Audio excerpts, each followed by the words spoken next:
Terminar valores 6 de líquidos, anemia y diabetes. ¿Qué es lo que debemos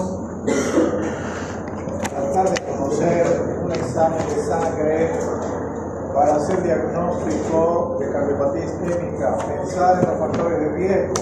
Entonces tenemos que conocer cómo está el colesterol y los triglicéridos, principalmente si hay anemia o no hay anemia, y si hay diabetes, que es lo más frecuente. Después podemos ver cómo está el hígado, medir las amenazas, por ejemplo. El electrocardiograma con esfuerzo es un medio de diagnóstico. Dijimos cuando hablamos de exámenes complementarios que el test de esfuerzo se usa principalmente para diagnósticos de cardiopatía isquémica en esos casos donde hay una angina de pecho que se produce con algún factor que actúa como gatillo. Ejemplo, el esfuerzo, las emociones. Porque cuando hacemos un electro de reposo en esos pacientes generalmente es normal. O sea, hay que hacer un test de esfuerzo para tratar de que aparezca o algún trastorno electrocardiográfico o algún síntoma de la paciente o del paciente, como disnea, dolor de pecho, falta de aire, mareo, palpitación. Entonces, el test de esfuerzo en estos casos, en la angina de pecho estable, es un procedimiento que se puede hacer. Es no invasivo y evaluar para pacientes, la evaluación de pacientes con angina. Se manifiesta con dolor torácico típico de presión del segmento CT. Esta prueba se combina con ecocardiografía o gamma-grafía. Se hace el test de esfuerzo, pero también al mismo tiempo se puede, durante el esfuerzo, colocar al paciente en una camilla y hacer un examen de ecocardiografía para ver el movimiento de las paredes del corazón. Si hay cardiopatía isquémica en algún lugar de la pared, esa zona va a disminuir su contracción, su movimiento.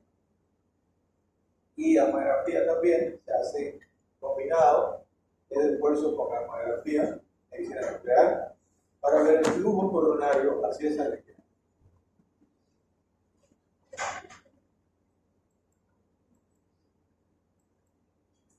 Vasoespasmo y angina coronaria con arteriografía de coronarias normales. Llega a producirse espontáneamente espasmo de las grandes arterias coronarias que disminuyen el flujo coronario o ser inducido por exposición al frío emocional, vasoconstrictores como fármacos de la. Quiere decir de que hay situaciones donde los vasos grandes, las coronarias, pueden sufrir un espasmo, se contrae, permanece esa contracción durante algún tiempo, el músculo liso es así, y esto va a ocasionar un trastorno isquémico en el miocardio. Y estos factores serían el frío, el estrés emocional, o vasoconstrictores, o fármacos derivados del cortisol de centeno. ¿Cuáles son esos fármacos derivados del cortisol de centeno? ¿Cuáles son los derivados del cortisol de centeno? ¿Cuál? Beta-bloqueante. No. La dihidroergocriptina, dihidroergocortina, dihidroergo.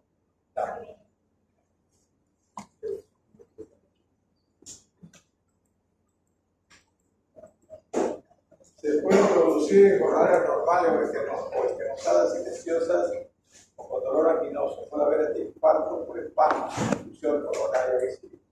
Son raros los casos. Se describe un caso de un joven de unos 25 años que tuvo un infarto por espasmo, porque se enojó tanto porque su padre no le compró un auto. La cocaína también puede producir isquemia. ¿Por qué será? Cocaína, estimulante, aumento de la frecuencia cardíaca, aumento de la presión arterial, causando vasoconstricción de la arteria coronaria, aumentando los requerimientos de energía del miocardio. Por esas dos causas, y/o angina angina de Prinzmetal o variante de Prinzmetal también es un tipo de presentación durante la evolución de la cardiopatía isquémica con angina estable. Es un síndrome clínico donde se produce dolor torácico sin los factores precipitantes ordinarios. O sea, como si fuera angina inestable, pero no es. Los factores precipitantes ordinarios son esfuerzo, emociones, comida, abundante, frío.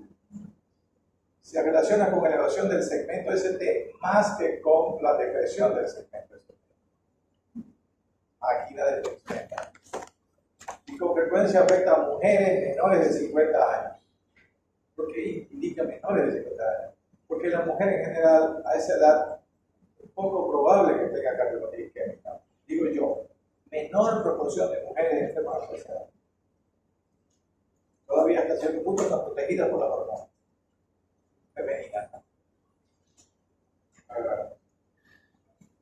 Se produce característicamente en las primeras horas de la mañana despertando a las pacientes.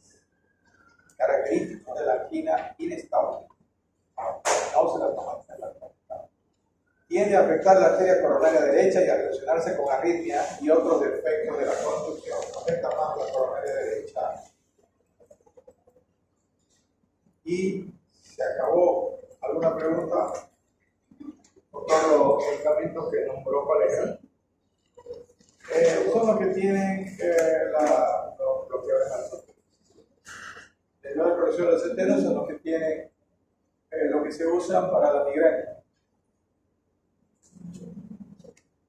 Lo que hay vasodilatación de la vasodilatación. ¿Cuál es la cefalea tipo migraña que es pulsátil? Solamente una hemifase por el cráneo. Dihidroergocristina, dihidroergotormina y dihidroergotamina. Tienen que confirmarlo porque de repente estoy equivocado ya. ¿Y la última qué? Cristina. Ajá. ¿Y la última? Camina. Vamos a cardiopatía chagásica. Primero vamos a hablar de la enfermedad de Chagas. Porque no todas las personas van a enfermar el corazón por Chagas. Hay algunas que van a tener problemas de intestino, más que de corazón. O a veces se tiene afectación en los dos sistemas, cardiovascular e intestinal. Se dice, los médicos antiguos, se dice en general de que cuando el Chagas afecta al intestino, bastante, afecta poco al corazón. Cuando afecta mucho al corazón, afecta poco al intestino. Quiere decir que en una sola persona es difícil que se presenten las dos consecuencias o complicaciones tan intensas. Va a ser más una que la otra.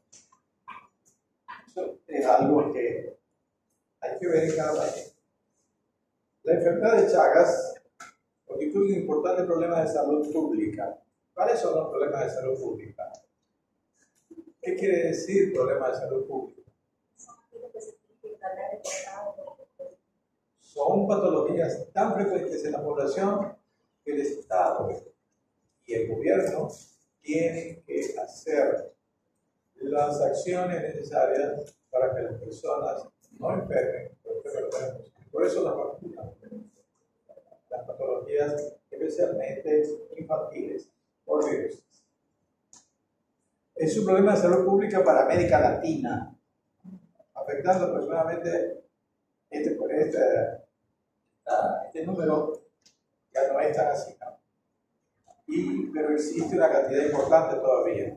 Esta enfermedad ha reducido la expectativa de vida de personas en fase productiva. Ese es uno de los problemas de esta enfermedad, que generalmente se adquiere a pequeña edad, las primeras edades, de infancia o adolescencia. Aquí en Bolivia yo he visto jóvenes de 20 años con el papá por Chagas. Entonces son los que adquieren la enfermedad estando todavía lactantes, porque después de 20 años presenta generalmente la complicación. Entonces, esto implica de que la persona joven que se tiene que unir con una mujer, un hombre con una mujer. Tiene hijos, tiene que trabajar para conseguir mejorar su vida, obtener la posibilidad de independizarse. Tiene este problema. A veces no puede. Porque tiene una complicación importante en el corazón que no le permite trabajar más en la etapa más productiva de su vida. En cambio, la cardiopatía coronaria es un poquito después. Esa es una de las diferencias. Insuficiencia cardíaca, por ejemplo, de una persona de 30 años, van a pensar en Santa Cruz, van a pensar en Chagas primero o en cardiopatía isquémica. Chagas primero. Yo le hago este ejemplo porque es así como uno empieza a razonar para hacer un diagnóstico con las diferentes características de la epidemiología de la enfermedad.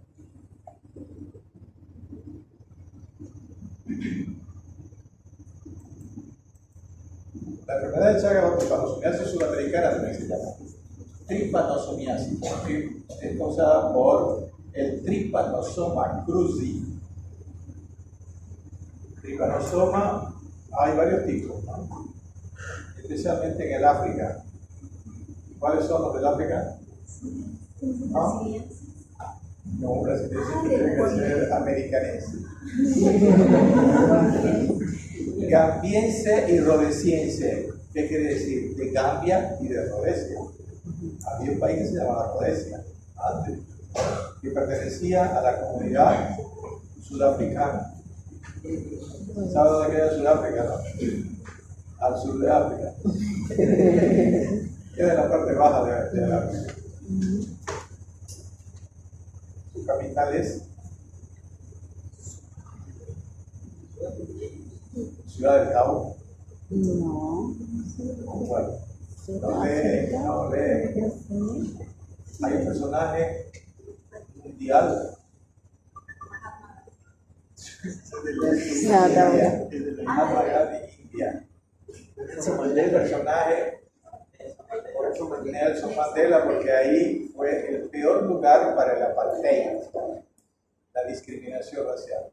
Y él estuvo creo que más de 20 años preso y salió y fue presidente. Bueno, para que se recuerde que cuando le damos Chagas hablamos de Mandela.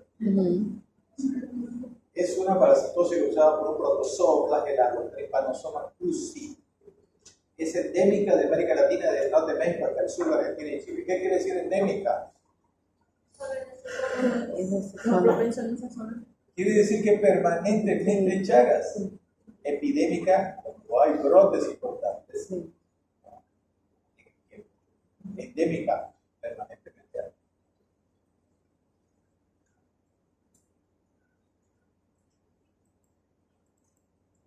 Fue descubierta por Carlos Chagas en 1909 al nordeste de Brasil. Por eso se llama Chagas. Carlos Chagas.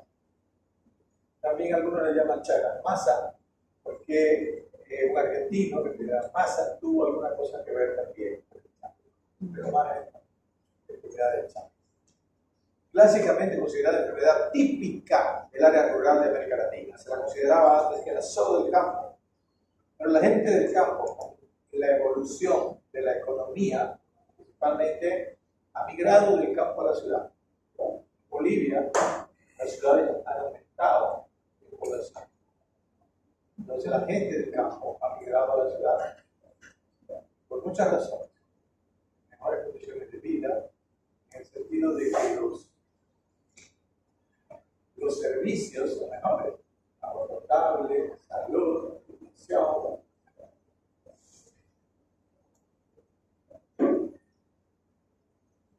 El modelo político y económico, como dijimos, ha ocasionado que gran número de chagásicos lleguen a las grandes ciudades. Y no solamente eso, la migración también ha ido a otros continentes. Ha ido a España, ha ido a Italia, principalmente la migración, ha ido a Gran Bretaña, en América, ha ido a Estados Unidos. Entonces hay Chagas. Ese Chagas puede ser transmitido. pero no por la vinchuca ya, porque no hay vinchuca, sino por algunas otras formas de traducción.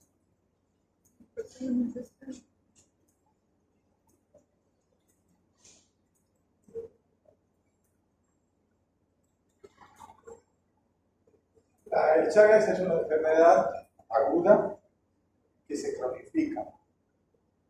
La fase aguda generalmente pasa desapercibida en la mayoría de los casos.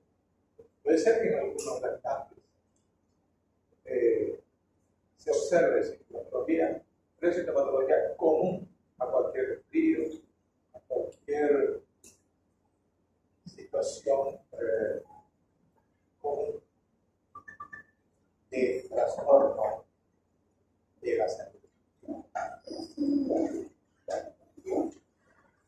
La forma aguda presenta fiebre, edema palpebral y general, poliadenopatía, cefalea hepatoregal, anemia y nódulos subcutaneos. Quiere decir que hay una reacción inmunológica, una reacción contra el parásito del sistema inmunológico. Es transmitida por insectos hemípteros de la subfamilia Triatomídeos. ¿Cuáles son los insectos hemípteros? La vinchuca. Bolivia le llamamos vinchuca. Brasil se le llama barbero. Barbero. Esta vinchuca hay de 3 tipos. Por eso algunas personas creen de que se les considera de 3 tipos porque tienen alguna diferencia. Que hay alguna que es la única que tiene Chagas. La que pica a un paciente, Chagas o a un animal que tiene Chagas, seguro que va a llevar hacia su intestino un parásito. Y ese parásito, cuando ella pica, extrae sangre, se da la vuelta, defeca en el lugar donde pica, entonces sale el hemanosoma. Y como tiene movimiento, porque tiene flagelo y cola, se mete en forma dinámica, se mueve, se mete por ahí, por esa solución de continuidad que hay en la piel. Peor si uno se rasca, porque a veces le pica. Y generalmente es cuando uno está dormido. Y por eso pica en los lugares que están descubiertos. Los brazos, la cara. ¿Y por qué? Generalmente antes, pues era, o sea, la zona chagásica en Bolivia, los valles de Bolivia, Cruceña, Puchampino, Chuquisaque. Entonces por el Chaco también hay Chagas. Y el único lugar alto donde hay Chagas es Potosí. Hay una zona de Potosí donde la vinchuca alguien la llevó y ahí se quedó. Entonces, esta vinchuca pica, da la vuelta, defeca y se va. Y la persona no se da cuenta. Por suerte, en los valles hace un poquito de frío y la gente se tapa. Pero acá, que también hay Chagas cerca de Santa Cruz de la ciudad, había vinchuca. En mi casa, donde mi abuela, a 50 kilómetros de aquí, para mí era natural, unas 2 o 3 veces, sacar los colchones y la parrilla llena de vinchuca. Así bonitas, bien gorditas, y pisarla y salir a sangre. Creo que me hice recién cuando hace unos 3 años y salió positivo. ¿En serio? Bueno, entonces, esa es la vinchuca. Hay diferentes, esa es la forma más común fuera de transmisión de la enfermedad. Vamos a ver si ahorita hablamos de las palabras. Entonces, la forma aguda casi no se la detecta. pasa desapercibida. Lo ideal fuera que doliera algún lugar fuerte para que se investigue. Pasa desapercibida. Doctor, perdón, pero hay un signo de Romaña. Sí, Y el ese tragoma. el signo de Romaña es pura maña. El signo de Romaña inicialmente se pensó que era realmente un signo patognomónico para detectar Chagas, pero no es así. Porque el signo de Romaña solamente aparece cuando la bichuca pica alrededor De los ojos. del ojo o en la cara. Ahí sí se inflama esa zona. Pero si pica en otro lado no pasa nada. Porque es una reacción local. Y los Entonces, chagomas, el signo de Romaña no sirve ya. los chagomas, Los chagomas, sí, pero supuestamente ya son cuando ya la persona está en una etapa. avanzada, Aguda, pues, de Romaña. pues con la picadura. Es transmitida entonces por ese incremento de las familias triatomídeos. El hombre se contagia a partir de los insectos triatomídeos, de la cual hay varias clases dependiendo de la región geográfica. Durante el acto de la picadura, el triatoma, la bichuca defeca y liga con las heces, las tipanosomas infectantes. Estos atraviesan la piel a través de la herida.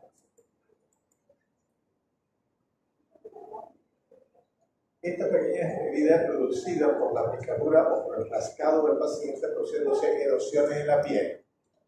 Los insectos se contaminan al picar a personas o animales domésticos y salvajes. O sea, ellos, por ejemplo, en el centro, criaban gallinas para alimentar a las bichucas. La gallina no se enferma. No, por la temperatura. Y animales domésticos pueden tener chagas. Y no se sabe si se enferman. No se ha hecho estudios importantes, pero no se enferman. El Trypanosoma cruzi mide de 7 a 20 micras de diámetro, pero varía de acuerdo a sus diferentes formas biológicas. Entonces, el Trypanosoma se va modificando de acuerdo al lugar donde esté. En la persona se vuelven más pequeños y deja a un lado el flagelo, la cola, y se mete en la célula. Es intracelular. Disminuye su tamaño celular. Hay una clasificación que termina en mastigote, el Trypanosoma es tricomastigote, y el que está dentro es amastigote. Bueno, antes de ir más adelante, vamos a ver las diferentes formas de transmisión. Primero, por la picadura. Segundo, hay una transmisión durante el parto de la madre al niño. Por eso es que la persona embarazada que tiene chagas, hay que hacerle, después del parto, hay que hacerle un estudio al niño, sacando sangre del cordón umbilical, después de cortado. Saca sangre, se hace el estudio de que se hace para el chagas. Dos formas principales más frecuentes.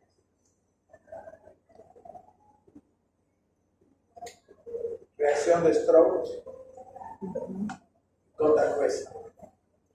El Stroke es centrifugado de observar lo que queda en el fondo.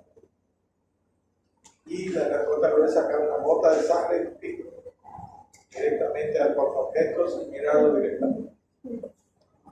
Diagnóstico chagas. Segunda forma de transmisión. Tercera. Transfusión de sangre. Ahora se controla bastante, pero todavía puede transmitir. Cuarta forma de transmisión. Trasplante de órganos. Quinta forma de transmisión, que hasta hace unos 2 o 4 años se la consideraba todavía que no la creía, vía oral. Vía oral. Algunos alimentos podían tener el parásito. Ahora se dice que el azaí que viene de Brasil, tiene, no sé hasta qué punto, yo no quiero decirles que no coman azaí, pero yo no lo como por precaución. Jugo de caña también. Jugo de caña, no sé eso. Dice, Un niño que estaba adentro de la caña y la gente lo mete, tomaba ahí y la chica ya Aplasta. ya aplastada. Se toma casa. el problema es que se muere en esa planta. Toda la sangre que queda ahí. Entonces esas son las formas de transmisión. Bien. La patogénesis de la miocardiopatía chagásica crónica todavía no está totalmente comprendida. Diferentes hipótesis han sido propuestas, o sea, quiere decir, ¿cómo lesiona el corazón el Chagas? ¿Por qué lo lesiona? ¿Qué es lo que pasa? Estas son las diferentes hipótesis. Uno, lesión directa del tejido por el tripanosoma. Lesión directa quiere decir traumática. Dos, teoría neurogénica, ataca al sistema nervioso. Tres, y en el intestino también, reacciones inmunológicas al miocardio. Quiere decir que el organismo reacciona contra el propio organismo. Y cuatro, enfermedad microvascular. Lesión o inflamación de los capilares.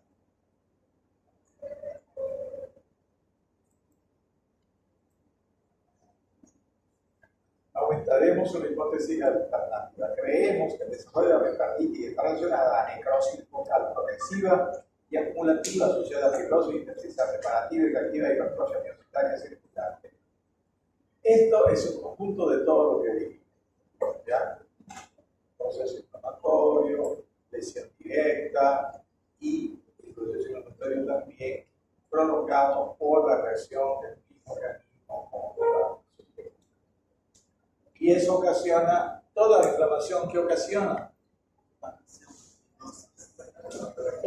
Cicatrización, fibrosis intersticial. Por eso en el Chagas se desorganiza el tejido muscular, porque si en la zona que hay intercelular se agranda, digamos, hay aumento del tejido fibroso. Entonces quedan separadas casi las células y así no ejercen la fuerza que deberían ejercer.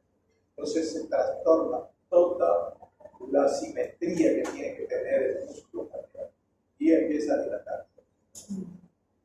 O sea que aquí estamos viendo de que hay miocarditis primero. Estos procesos serán iniciados y perpetuados por factores autoinmunes y alteraciones en la microcirculación del miocardio. O sea, todas estas hipótesis entran dentro de lo que se ve en esta enfermedad. La forma aguda prevalece en niños y jóvenes y se prolonga por lo general de 20 a 30 días, con un cuadro febril de 38-40 grados, bastante regular, anemia y un edema particular, sobre todo palpebral, con conjuntivitis, infartos ganglionares, hepatosplenomegalia, pero peculiar, tumefacción del tiroides de los niños y uno de los síntomas más frecuentes. Todos estos síntomas en la etapa aguda. No siempre se la detecta.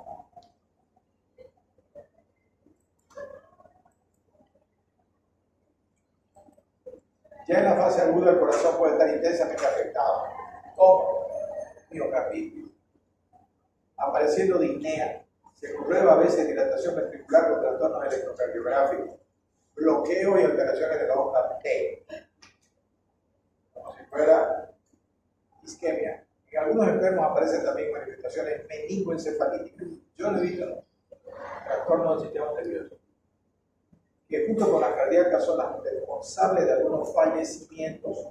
Forma crónica. En ocasiones la enfermedad tiene un curso prolongado, especialmente en los adultos.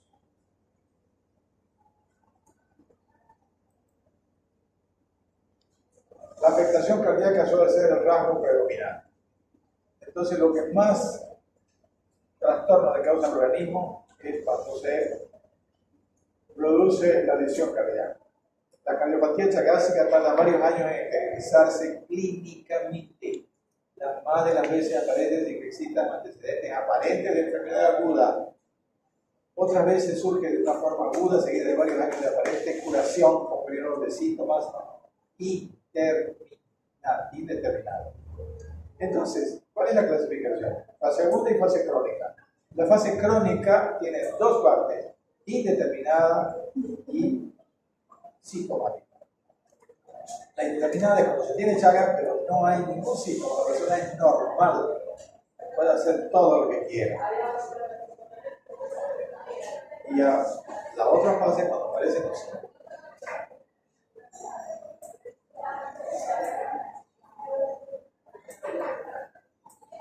Es la causa más común de asistolia y muerte cardíaca en las zonas endémicas de Sudamérica.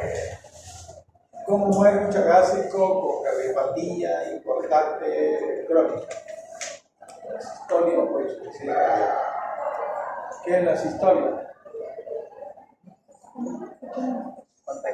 Una parada total. La sistolia. No hay fibrilación. No hay fibrilación ventricular. Directamente ¡pum! Se para. Y es más difícil sacarlo porque hay que estimularlo porque haga fibrilación o puede hacer bloqueo. Al revés de la arteriosclerótica, incide más en sujetos de edad inferior a los 50 años. Las lesiones y su generalización guardan estrecha relación con la duración de la infección activa y extensión de las lesiones miocárdicas.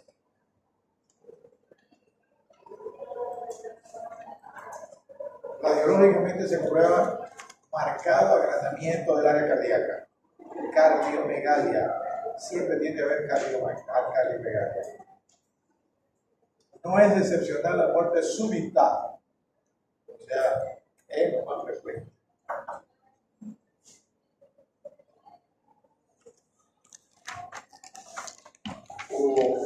Una noche fui yo a la sala de medicina interna y había un paciente con Chagas importante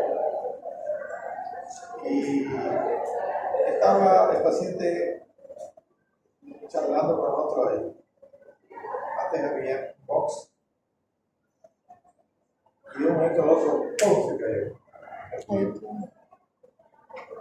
Y después los internos amigos le dijeron el paciente tenía dolor de cabeza y ellos habían leído que algunos dolores de cabeza mejoran dándole propranolol. Le dieron propranolol. Y a un paciente chagásico con bradicardia. ¿Será que fue eso?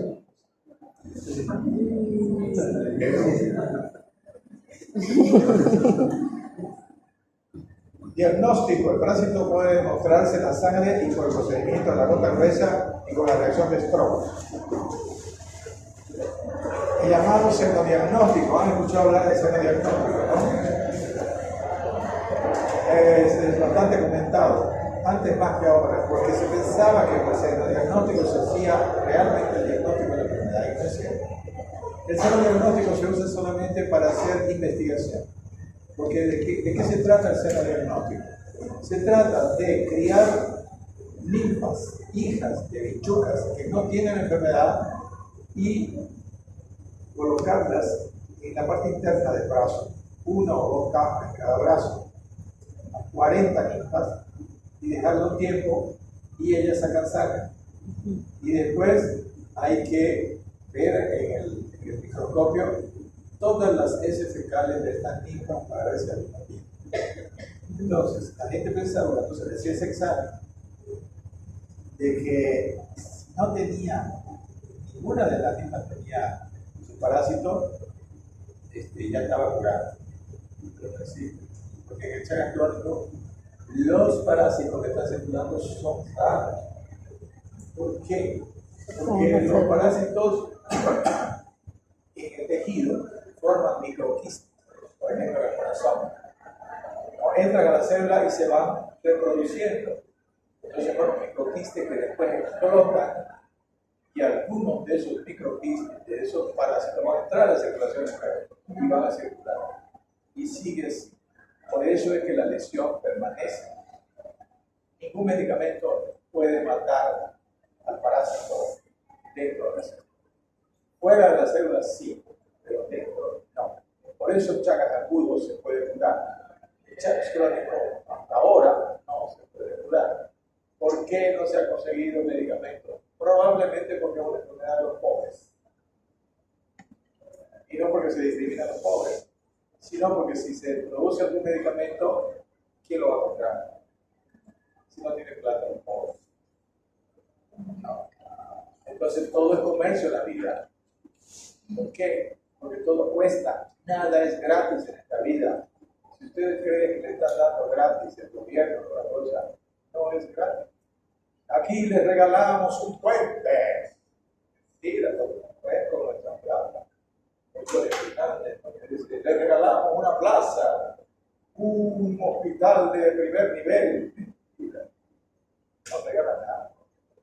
Entonces siempre alguien tiene que poner todas estas subvenciones, alguien las tiene que pagar. La gasolina barata, teóricamente, casi no hay, el diésel barato. Alguien lo va a pagar en algún momento. Puede vivir así.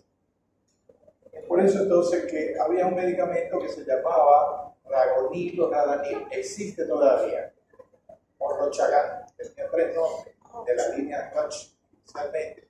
Había otro que se llamaba Nifurtimox, su nombre genérico, Lampit, su nombre comercial, pero era muy tóxico. Y este otro también es tóxico, pero este se usa todavía, especialmente en Chagas agudo y en niños menores de 15 años. Ya. La Roche dejó de producirlo, pero hay una farmacéutica en Argentina que creo que está produciendo. La gente dice, doctor, ¿y qué me va a dar de tratamiento de la Chagas crónica? No hay un tratamiento, pero si se puede tratar, se puede. La persona quiere tratarse, está bien, yo le hago tratamiento, pero tiene que firmar un compromiso, porque yo no le puedo ofrecer nada. Puede que no, de repente, desde el punto de vista psicológico.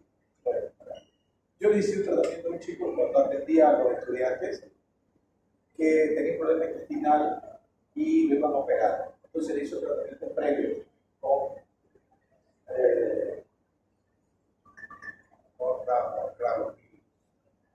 El problema también de Ragonil es que es tóxico. Algunas personas no lo toleran. Y se han dado de una manera descontrolada. Antes se decía que el tratamiento duraba 6 semanas. Pero hay personas que me han dicho que han tomado un año entero. Un año entero. He visto a un paciente con una reacción alérgica donde se le descargó toda la piel. Entonces, no es más largo. Se puede dar, pero la persona tiene que estar consciente de las complicaciones. Si quiere, se le da el tratamiento. En este caso, se le da el tratamiento si quiere, porque no hay nada que diga de que el paciente va a mejorar peor. Entonces, ¿de qué se trata la complicación? La insuficiencia cardíaca, los bloqueos, eso lo que produce como complicación, agrandamiento del corazón y trastornos del sistema de conducción, especialmente el bloqueo primero, segundo y tercer grado.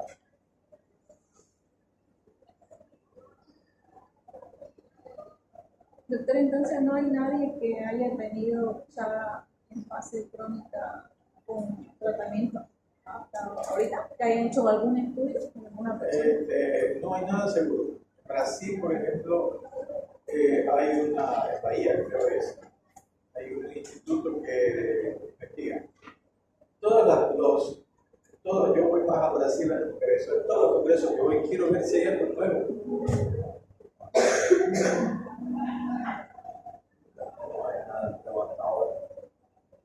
Vi investigando que en Venezuela estaban haciendo una prueba con un antimicótico, el itraconazol. Peor ahora con Maduro. ¿Cómo se diagnostica la enfermedad de Chagas crónica? Con serología. ¿Por qué serología? Porque ya hay anticuerpos. ¿Cuáles son las reacciones que se utilizan para el diagnóstico de Chagas crónica? 3 reacciones. Hemaglutinación indirecta para Chagas,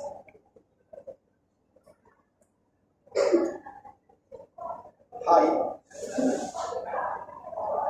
inmunofluorescencia indirecta para Chagas, IFI, y ELISA para Chagas, porque hay ELISA para Chagas. Esas tres reacciones.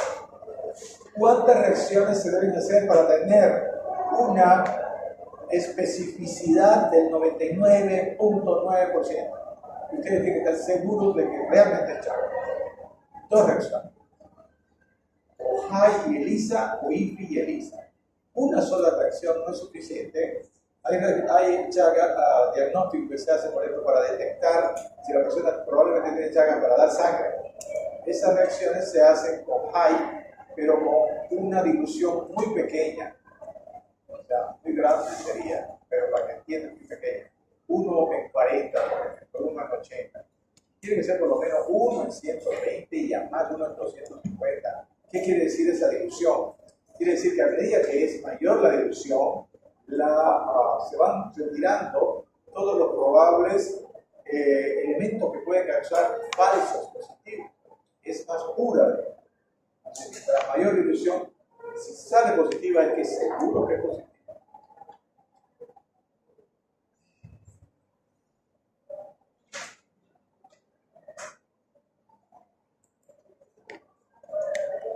Es efectivo en los casos agudos, en especial en niños. No actúa en los casos crónicos. Solo se trata de las complicaciones, ya sea la insuficiencia cardíaca o los trastornos de la construcción. En nuestro medio se usa el benznidazol de 100 miligramos, 5 a 7 miligramos, kilopeso, 4 a 6 semanas. Eso está desfasado. Su nombre genérico es el benznidazol. Su nombre comercial, Chagas, viene en tableta de 100 miligramos. Se da 5 a 7 miligramos kilopeso. Ahora se aconseja que sean 8 semanas, 2 meses de trabajo. Y se hace, y yo creo que eso es excelente, un inicio de tratamiento progresivo hasta el 5.º día. Primer día, medio comprimido después del desayuno. Ejemplo, 60 kilos por 5 miligramos. 300 tiene que tomar por día. ¿Ya? 300 miligramos. Lo divido. Media tableta en la mañana, el primer día. Segundo día, si no hay nada, media en la mañana, media en la tarde. Una tableta. Tercer día, 1 en la mañana, media en la tarde. Cuarto día, 1 y 1, 2 tabletas al día. Quinto día, 1 y media en la mañana, 1 y media en la tarde. 3 tabletas. 300 miligramos por día durante 8 semanas.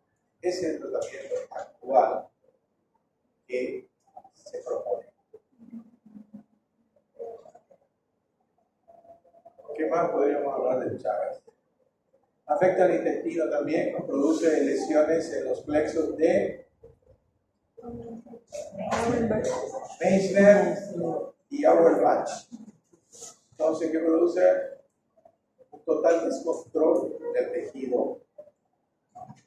Porque lo que le da el movimiento y la capacidad de hacer su función es el son los nervios. Es como un músculo. Tenga los nervios como el sistema cerebral. Entonces, el colon principalmente, porque afecta más al colon y al esófago, produciendo acalasia del esófago, se dilata y se alarga. Tónico megacolon. Muy bien, ¿alguna pregunta? Para que veamos los exámenes. Tratamiento entonces de la insuficiencia cardíaca, ya ustedes saben. Si hay bradiarritmia no le van a dar fluoxina y le van a dar betabloqueador. Diuréticos, vasodilatadores. Bloqueos. Cuando los bloqueos son importantes, cuando hay mareo, cuando hay síncope, marca paso. Bloqueo de tercer grado, bloqueo de segundo grado, 2 para 1, fin. Marca paso. Antiagregantes plaquetarios, aspirina. ¿Alguna pregunta? ¿Quién quiere? El que quiere ver su examen se queda y los otros se pueden retirar.